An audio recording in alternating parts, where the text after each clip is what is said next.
tahun 1864 di Australia, di mana banyak orang mendadak kaya. Karena hal itu, muncullah sekelompok perampok yang disebut Bushranger. Sang ketuanya adalah Ben Hall. Setelah 2 tahun buron, sebagian besar anak buah Ben tertangkap dan dieksekusi di penjara rahasia. Di hutan, seorang polisi bernama Sersan Kendall ditemani 2 anak buahnya berhasil menemukan jejak pelarian Ben.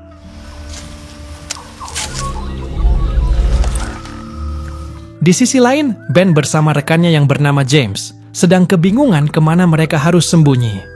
Karena takut tertangkap, James memberi saran untuk kabur ke selatan, menyeberangi Victoria seperti yang dilakukan Jack. Namun, Ben menolak. Di pagi hari, Sersan Kendall bersama tambahan personilnya mulai menyisir hutan.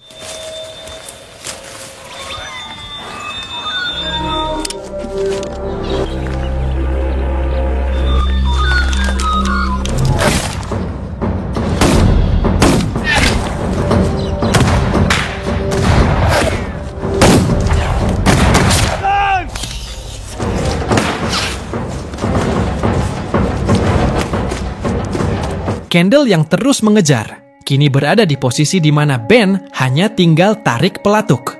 Meski penjahat, tapi Ben bukanlah pembunuh. Where are you bastards? Setelah berhasil lolos, ketika bertemu lagi dengan Ben, James meminta maaf karena panik saat tangannya terkena tembakan, jadi dia lari. Right? Melanjutkan pelarian sambil todongkan pistol, Ben masuk ke rumah Gibson. Mereka saling kenal karena sempat tetanggaan. Di sana, Ben hanya butuh makan dan 2 ekor kuda. Setelah itu, Ben berjanji akan pergi. Sewaktu sedang makan, mendengar Ben ingin mencari istrinya yang bernama Biddy. Gibson yang kebetulan tahu, mengatakan bahwa sekarang Biddy tinggal bersama selingkuhannya yang bernama Tyler. Mendengar hal itu, Ben pun merasa kesal. James yang sudah bosan dikejar polisi, lalu memutuskan akan pergi ke Victoria. Dia juga mengajak Ben untuk ikut, daripada Ben harus tetap tinggal di sini dan terus berharap kepada istrinya yang sudah mengkhianatinya itu. Namun Ben yang emosi, spontan menghantam mukanya James.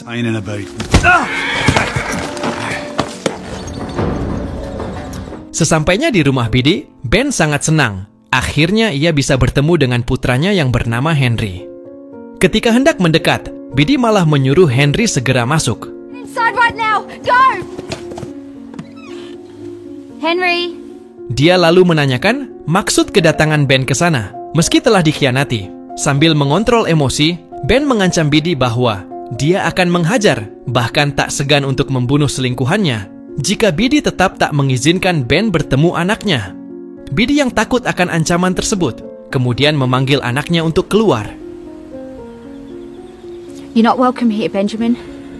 She took you. Di sana, Ben yang sangat kecewa karena Biddy yang telah membawa kabur anaknya. Sekarang dia tidak mengenali ayah kandungnya sendiri. Demi membalas perlakuan Biddy itu, Ben membawa Henry pergi. Where are you taking him? No! Why did you take him? Kemudian, Henry pun dibawa ke rumah sahabatnya bernama Bill. Karena dianggap ilegal dan takut jika dituntut ibunya, Bill menolak untuk mengadopsi Henry. Tapi Ben tetap memaksa, sehingga Bill dan istrinya pun mau menerima. But you can. I'll ask nothing else of you ever again. Setelah mereka setuju, lalu Ben pun pamit pergi. 1 hari kemudian, malamnya Ben datang ke rumah Mick dan Mary. Mick adalah teman masa kecilnya. Dia pun pernah menjadi perampok yang sekarang sudah tobat. Meski tahu Ben adalah buronan, tetapi mereka tetap mengizinkannya tinggal. If you do see anything, be sure to let us know. Mengetahui polisi datang, Mick dan Mary berusaha mengelabui petugas dan berhasil membuat polisi itu pergi. Demi keselamatan keluarganya, Ben pun segera meninggalkan rumah itu. Sebelum pergi, di dalam hutan, muncul seorang pria bernama Gilbert. Gilbert yang masih satu komplotan, memberitahu Ben tentang kabar kalau James telah tertangkap di sungai. To Canada by now. Nah, forget that. What the hell are you doing here? Looking for you, of course. Di rumah Mick, ketika Gilbert ingin merampok lagi, karena sudah capek, Ben mau menyerahkan diri. Mendengar itu, Gilbert pun heran karena sudah 2 tahun menjadi buron dan sekarang malah menyerah. Dia pun memberi saran agar Ben tak menyerah dan menyuruhnya kabur ke negara lain. Mendengar itu, Ben berpikir bahwa ia akan memilih negara Amerika. Paling penting, Amerika itu bukan bagian dari kerajaan Inggris. Namun, sebelum pergi ke Amerika, karena butuh biaya, rencananya Gilbert telah memiliki target.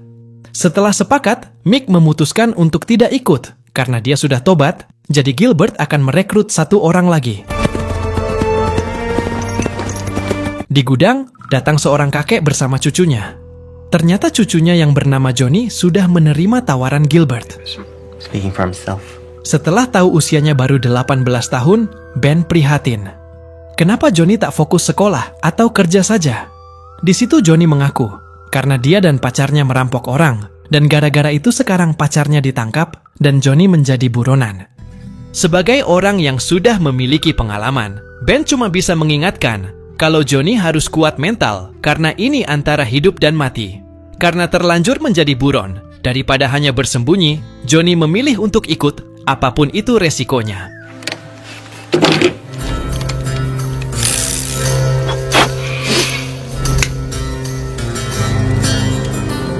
Besoknya di jalur sepi, dengan cara menghadang kereta, mereka mulai beraksi menggasak harta benda dan uang yang ketahuan disembunyikan ke dalam amplop surat.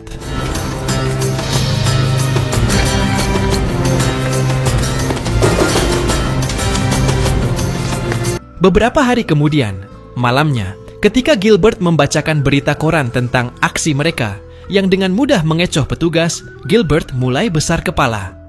Bagaimana kalau sekarang kita lawan saja itu polisi? Ben yang tidak setuju menganggap Gilbert berlebihan dan memintanya untuk fokus saja mengumpulkan uang untuk kabur ke Amerika. Karena tersinggung dengan ucapan Ben itu, Gilbert pun pergi.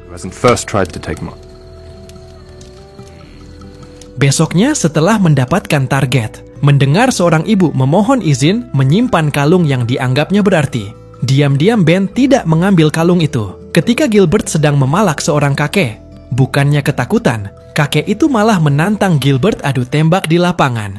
Better. I'm not game enough. Jack, cool off. He's the one talking fight and I'll gladly give him one. Keesokan harinya di dekat bukit, meski dikawal polisi, mengetahui sedang membawa uang banyak, mereka pun tak mau melewatkan kesempatan itu. Magistrate!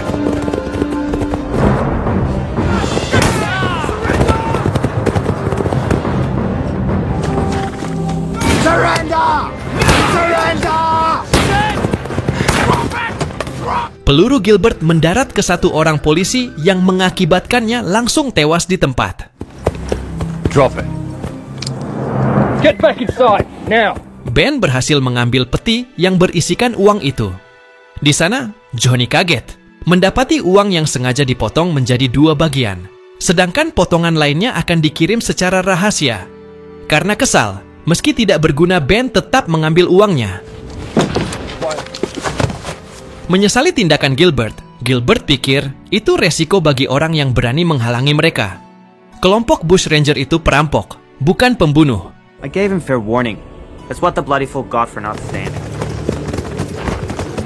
Di dalam bar, sambil mabuk di depan orang asing, Gilbert malah mengungkit kejadian penembakan itu. Awas, di belakangmu ada banyak mata-mata. Saat asik mengobrol, karena tersinggung dengan ucapan si kakek, Gilbert menantangnya 1 lawan 1, sekalian membuat acara taruhan.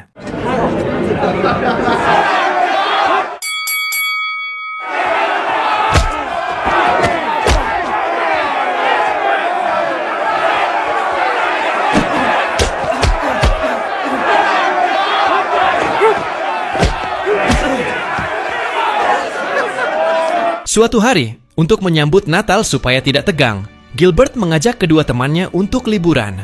Gilbert ada ide. Dulu dia dan Ben punya teman kencan. Kebetulan mereka 3 bersaudara. Hari yang mereka tunggu itu pun tiba. Ben berkencan dengan Christy, Gilbert dengan Helen, dan Johnny dengan kakak tertua gadis itu yang bernama Peggy. Singkat cerita, ketika liburan usai dan kembali melancarkan aksi mereka, kali ini orang-orang tahu kalau menyembunyikan uang di dalam amplop surat sudah tidak lagi aman karena sering kerampokan. Hal itu membuat Ben kesal karena semua amplop yang mereka curi isinya zong. Tiba-tiba, Johnny kaget dengan surat yang ia temukan. Surat itu berisi tuntutan Tyler terhadap Ben karena telah mengambil paksa Henry. Hak asuh Henry sekarang jatuh ke tangan Tyler. Ben yang marah langsung pergi ke sana. Kamu harus mengatakan kepada Henry, siapa ayah kandungnya? Suatu hari di toko Tuan Morris, mengetahui Morris adalah seorang mata-mata polisi. Ketika Christy dan Helen sedang mengalihkan perhatian, Ben dan kawan-kawan tiba. Usai menggasak uangnya, yang kebetulan sedang ada pesta dansa, Maurice dan istrinya turut dibawa ke pesta itu. Di dalam pesta, Ben sengaja membuat aturan. Tidak boleh ada yang pulang sebelum pesta usai. Selama di sana, Maurice berusaha merayu yang lain. Maurice memberikan info kalau kita bakalan untung banyak jika berhasil menjebloskan mereka ke penjara. Tetapi satu orang menolak, karena sama saja ia cari mati. Karena takut terjadi keributan, orang itu pun pergi dan memberitahu Gilbert tentang rencananya itu. Morris! Stand, you bloody... Usai diancam bukannya takut, melewati jendela, Maurice pun kabur dan melepas tali kuda. Untungnya, keburu ketahuan Ben. Get back here now! This is your last chance! Morris, you bastard! Morris! Mendengar Ben ingin membakar tokonya, istri Maurice mulai panik. Don't do this to us. Itu satu-satunya mata pencaharian kami. Tolong jangan dibakar. Namun Ben di sana tak peduli. Rise till I have every trap from Goldburn.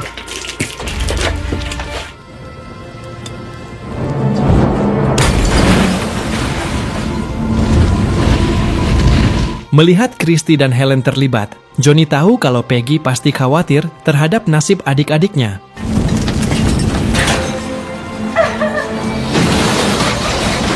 Besoknya, dianggap bersekongkol. Meski tak terlibat, Peggy ikut ditangkap bersama Christy dan Helen. Kemudian, di sebuah hotel, ketika mereka datang dan sebelum masuk, supaya kudanya aman, Gilbert menyuruh anak kecil bernama Harry untuk menjaga kudanya. Harry Nelson? Well, Harry. Say it. Melihat itu, temannya Harry memberitahu ayah Harry yang kebetulan seorang polisi bernama Samuel. Sadar yang dihadapinya adalah Bush Ranger, istrinya yang takut suaminya celaka, melarangnya untuk tidak gegabah. Tetapi Samuel tetap pergi demi menyelamatkan Harry anaknya. Di jalan, kakak Harry mendampingi ayahnya pergi ke hotel itu. Johnny yang disuruh jaga di luar, karena takut melihat ada yang datang. Dia malah main tembak aja. Wait here. Get back! Samuel akhirnya tewas. Melihat itu, seseorang meneriaki Johnny. Samuel mati. Lalu bagaimana nasib ke-8 anaknya?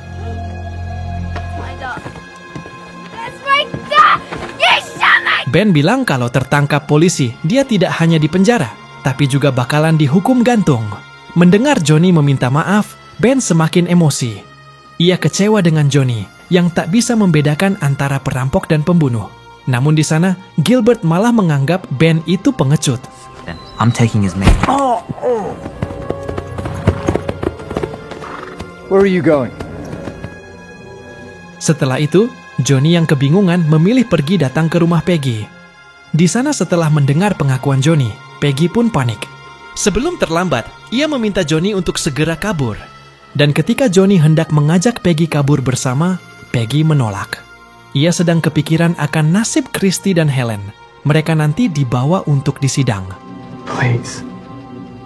Tahu akan kembali, sengaja Ben dan Gilbert menunggu Johnny datang. Setelah datang, mereka akhirnya tahu kabar tentang Christy dan Helen. Malamnya di dalam bar, ketika asik menikmati live musik, seorang pemuda bernama Satel memberitahu, "Hati-hati, sekitar 2 mil lagi polisi datang." Atas informasi itu, Satel diberikan uang tips. Dan saat polisi tiba, karena tidak ada yang mau ikut campur, seorang mata-mata mengenali Satel. Mendengar polisi memberikan 2 pilihan, antara berkata, jujur atau dibawa ke penjara. Karena takut, Satel pun akhirnya mengaku. Keesokan paginya, Ben terbangun dari mimpi buruknya. Ternyata di luar, polisi telah mengepung tempat persembunyian mereka.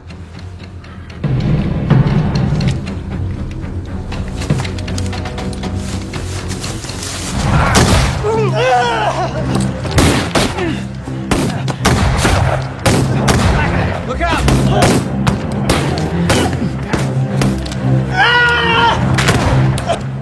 Sebelum kehabisan peluru, Ben akan mengalihkan perhatian saat Gilbert dan Johnny menyelinap keluar.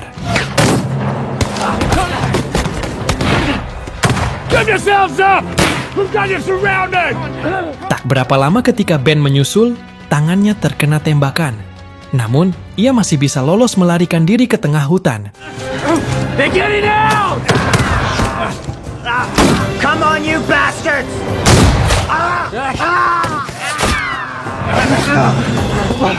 Besoknya di rumah seorang teman, ketika akan mencabut peluru, Ben diberitahu sakitnya bisa 2 kali lipat sebab jarak antara peluru dan tulang sangat dekat.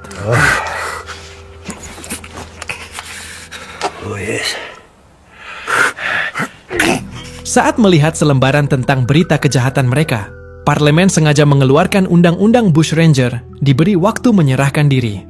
Kalau tidak menyerah dalam waktu yang ditentukan, maka siapapun boleh memburu mereka, baik hidup atau mati tanpa ada tuntutan hukum. Mendengar itu, mereka pun mulai panik. We are not turning ourselves in. You hear? They can't do that. They can't do that. What the hell gives them the... Di dalam tenda, sebelum undang-undang itu disahkan, Ben pikir harus segera kabur ke negara lain. Karena belum cukup modal, daripada merampok uang, dan supaya cepat, Ben ingin memburu emas. Kebetulan, dia tahu jalur kereta pengangkut emas, tapi dia butuh bantuan 1 anggota lagi. Mendengar itu, Johnny menawarkan temannya yang bernama Daniel. Besoknya, Daniel pun datang.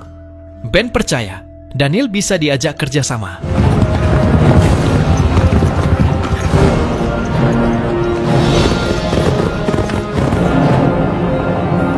Setelah di posisinya masing-masing, tak berapa lama, kereta pengangkut emas pun tiba.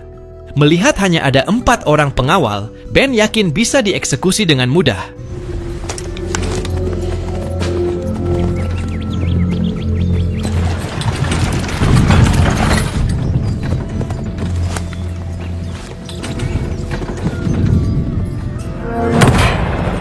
Akibat hanya fokus ke arah peti emas, tak sadar, petugas itu terus menerobos hingga berada di belakang mereka, sehingga misi pun akhirnya gagal.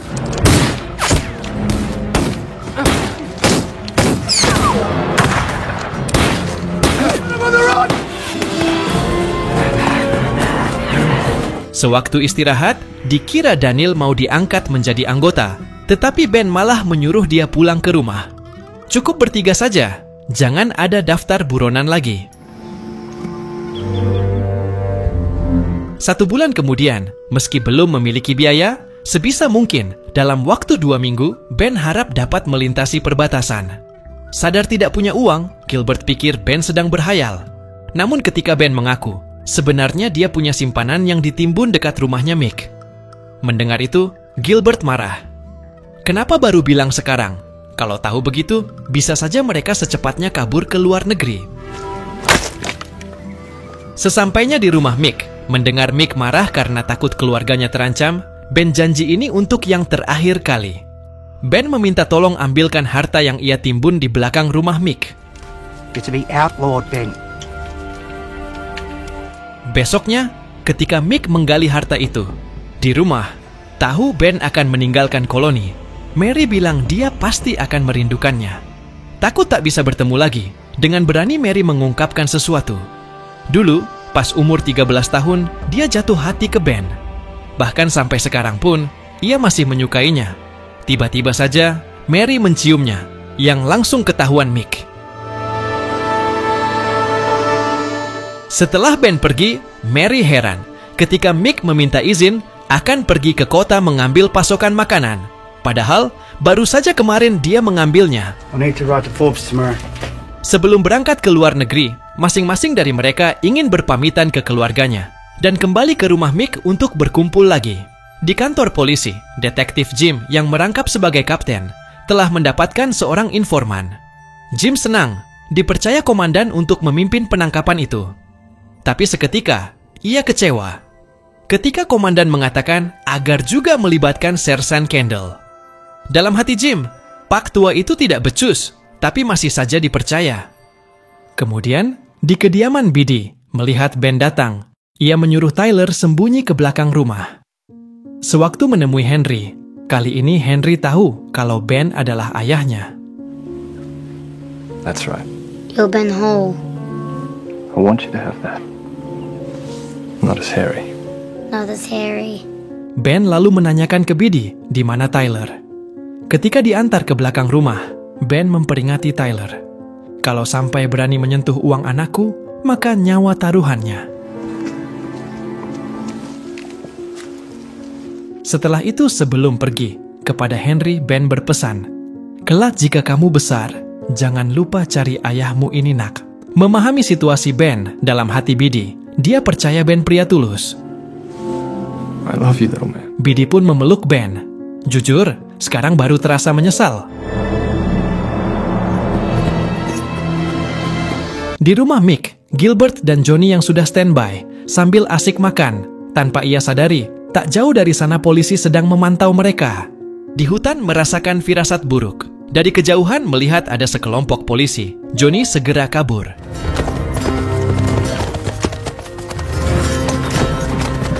Mick ternyata pengkhianat.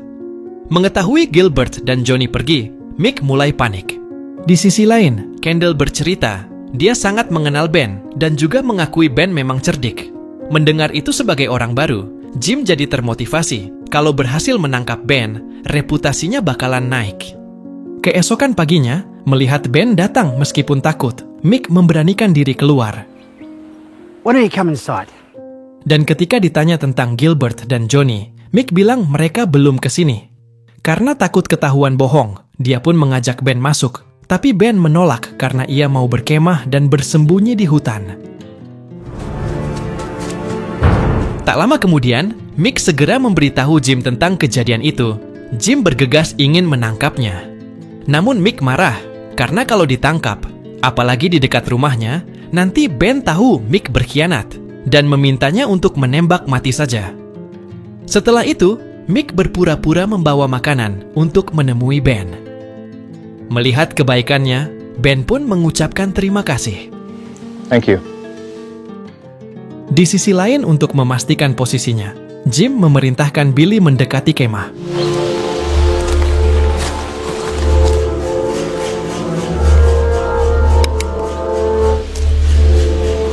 Tak mau gegabah, Billy memutuskan kembali.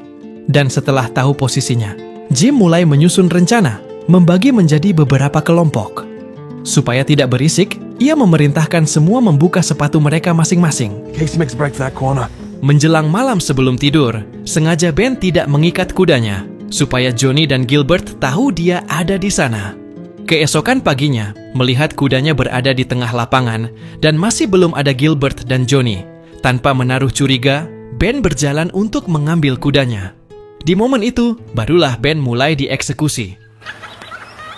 On my mark.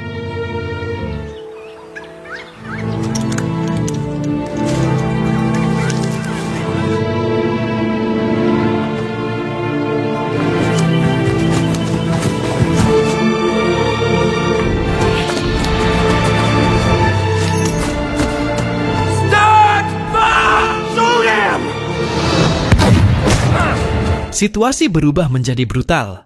Jim kewalahan, tidak mampu kendalikan anggotanya.